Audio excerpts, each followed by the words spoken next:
How to use Face ID to install apps from App Store.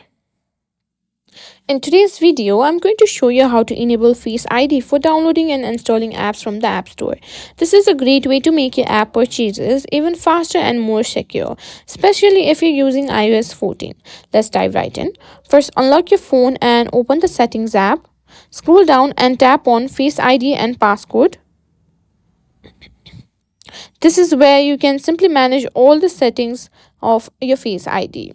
Now you'll be asked to enter your passcode. Simply proceed it. Once you're in the Face ID and passcode section, you'll see a list of options. Look for iTunes and App Store here, as you can see, and make sure the toggle is switched on. Now that Face ID is enabled for the App Store, simply go to the App Store and try to simply download any app. Now as you can see here, I need to simply confirm, and here as you can see, Face ID is being asked while downloading the app.